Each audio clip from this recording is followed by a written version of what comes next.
Hi everyone, and welcome back to the June digital dealer exclusive from Kimberbell with Material Girls. This is the 2026 Mystery Quilt Mistletoe Mystery. This month we have labeled the design Home Sweet Home. And if you remember, this was our hint of kind of an idea as to what goes into this month. And if you're ready, here is our design. This month we are going to be stitching 2 house blocks. These blocks are pieced in the hoop and quilted. We have a little bit of a different way to do things this month, so you may want to watch or bear with me. We have a couple ways that we can get this quilting completed. We're going to be using the oval hoop, or a hoop that can hold a 5x7 design. Okay, this block will be a 4.5 by 6.5 when it's complete, but we need a 5x7, so that translates into the oval hoop for Bernina. You can also use a midi, and you can also use a small clamp hoop. We need our light mesh cutaway or our poly mesh stabilizer, our fusible woven lining, and only need a white thread for this month. There's quite a bit of cutting, some bits and pieces. Hopefully you already have them cut. I would go ahead and split them out into what you need for house 1 and what you need for house 2. Now, in the notes, it tells you to iron fusible backing to the wrong side of all the fabric 3 and fabric 4 pieces. Now, I'm thinking that's got to be a typo, because what doesn't make sense to me is, why would I only put interfacing here and here? That's pieces 3 and 4.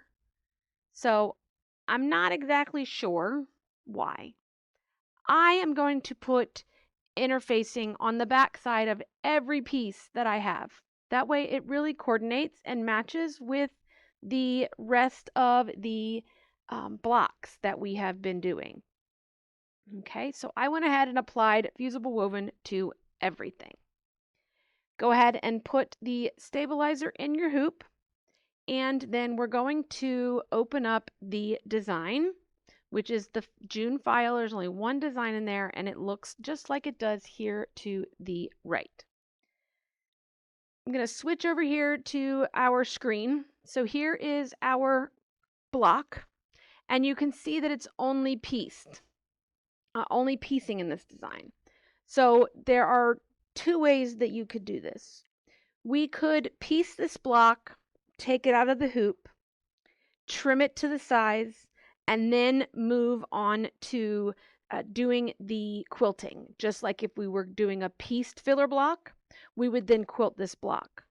But I've already got it in the hoop. Why can't I go ahead and put batting and then go ahead and quilt it while it's in the hoop? It's all going to be trimmed to the same size. So that's what we're going to do. So while you have your design open, you can go ahead, if you like, and add your quilting file. So the quilting file this month is going to be the block by block EXP format for me, but we want, out of Winter 10, we are looking for the 4x6 file. And we can go ahead and add that to our design. Okay, so we're going to do our piecing, and then we're going to do our quilting. No need to put an extra piece of stabilizer in the hoop. No need to take it out and trim it to put it back.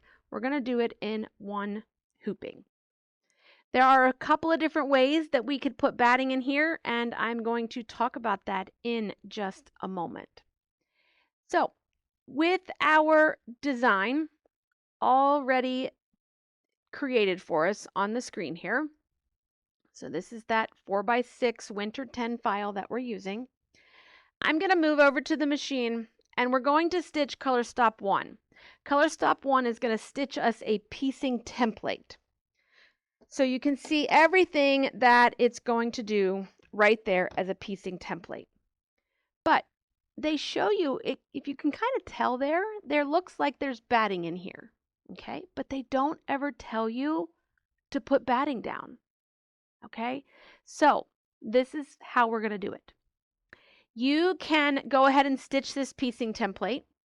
We can do our piecing, and then when we get to the quilting portion, we can turn the hoop over, put the batting to the back of the hoop, and then run the quilting of the design. Or we can start running this piecing template, and then we can stop the machine, put our batting in place, and then run the rest of it. So then the batting is kind of also quilted into the shape of the house as well. So I'm going to move over here to the camera so that you can see where I have stopped on this design. So in the embroidery design, it's going to run these two corners. It's then going to run this outer rectangle, and then it's going to run an inner rectangle. When it finishes that inner rectangle and you see it cut the thread and jump up to this point, hit stop on your machine, because at this point, after it does these kind of placement lines, it's going to start stitching the house portions, and that's what we want to have quilting down for, or want to have batting down for. So I took it off the machine here. I wasn't paying attention. I kind of caught it a little late, but that's okay. I took it off the machine. I'm going to put my little bit of glue stick, and that glue stick is gone, empty. I'm going to put my batting down so that it fills in that inner square, or that inner rectangle. That is your 4x6. This is your 4x6 piece of batting right here. Okay, so I've got my batting in place. I'm going to take it back over to the machine, and I'm going to put it on the machine, and we're going to pick up where the machine left off in stitching our template. Just want to be careful, watch to make sure your foot doesn't pick up your batting. And there is our template. It looks exactly like the house that we're going to be embroidering in a moment. The piecing that we're going to be doing here is going to be like paper piecing, but we're going to do it in the hoop. Okay, so we need to look at what our little piecing template so that we know which direction we're going to be traveling and where the piece comes into play. So in the instructions, they tell you that you're going to take piece number 1 right side up, and you're going to cover all of section 1. So piece number 1 is going to be the door in my house. Okay, now, so I've got my door fabric, my fusibles on the back. This is section number 1 right here. I'm going to place this right side up with my lines traveling from top to bottom. Okay, top to bottom, right side. I'm going to lay it so that it completely covers all of this rectangle here, including the line down the bottom. Okay, just like that. We're going to put it back on the machine, and we're going to run the color stop, which is going to run us a straight line right down the left-hand side. The machine just tacked this fabric in place, and we're going to trim the seam allowance. So I'm going to trim everything that's to the left of that stitch line, kind of as close to the line as I can get. I want to be careful that I'm not going to cut into my batting. We're just cutting the fabric. So you can see my line and my trimming. We're going to now take piece number 2. Piece 2 is going to be the portion of your house that is the 2x3 rectangle. We are going to place it right side down on top of fabric number 1, or piece number 1. Right sides together, matching up my raw edge of that piece with the trimmed edge that I just did. Now, it's not really going to matter so much in this one because we have all dark fabrics, but if you were adding a piece of white here, this may show or shadow through. So when I'm piecing in the hoop with Kimberbell, I always kind of go even, and then I shift over a little bit so that I'm a little, maybe a 1/16 of an inch past where I trimmed. That's going to give me, once it stitches here, kind of a little bit of overage to cover up any extra fabric that maybe I didn't get trimmed. Once I get that lined up, I'm going to put it back on the machine and we're going to run the color stop that's going to stitch this in place. Imagine that this color stop is now your 1/4 inch seam. This number 2 is in place. So we're just going to kind of fold that back out of the way at the moment. We're going to repeat these steps now with fabric number 3. So we need to know where to put fabric 3. That means that we need to run our placement line. Once our placement line is stitched, we need to trim our seam allowance. We're going to take piece 3 now and position it right side down, covering all of that line or all that fabric that we just trimmed. And we're going to put it back on the machine and sew it in place. We're then going to flip these pieces right side out. You can take it to the iron if you would like and kind of press it so that they stay out. I'm just going to hold on to it because our next placement line is going to go across the top. So as I hold this back, as it stitches, it's going to kind of hold it in place for me. Okay, so we are going to now stitch our trim line. We're stitched. Now we need to trim that seam allowance. If you don't like the idea of putting your batting down here, don't worry. You could skip that step and then we'll put batting on later.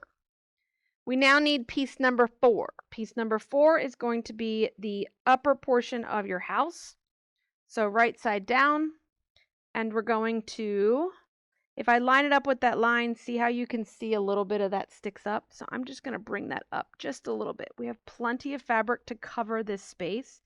So I'm going to just create a little more overlap. And then we're going to stitch this in place. We're going to flip this up.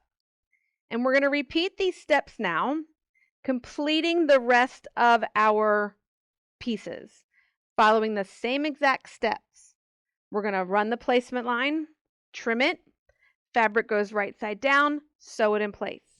Okay, it's basically going to do background on the left, background on the right, the roof, and then the 2 backgrounds in the around the roof. And when we're all finished, I'll come back and show you what we're going to do next.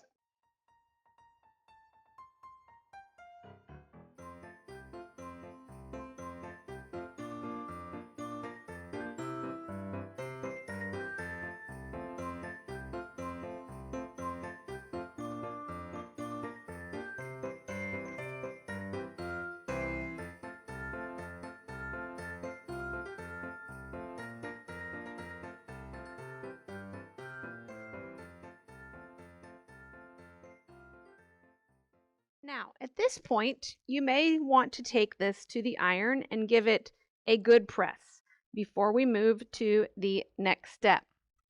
The next step of this project is going to stitch us a trimming line all the way around. So it's going to hold this down for us. So if you want to give it a good press, you can, or you can just finger press and hold it there while you go along.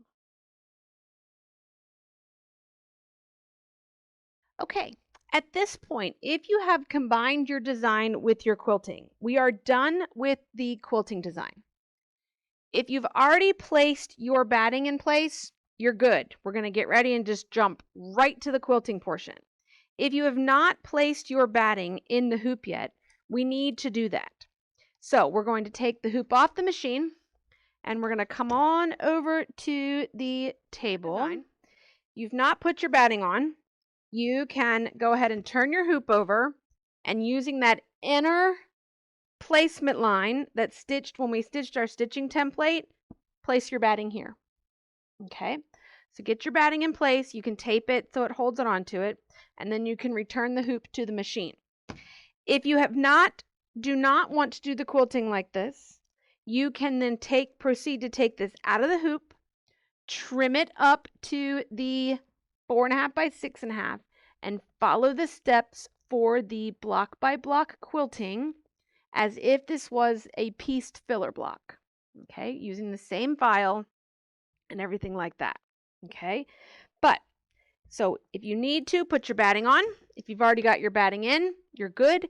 We are going to go back to the machine, and we are going to fast forward to the final color stop of this design, which is going to be color 23 if you have combined the files. If you haven't combined the files, open your quilt design and jump to the very last color stop, which is going to be our quilting portion. We're going to run that as well in white thread. When your quilting is complete, checker flag is received, your block is finished.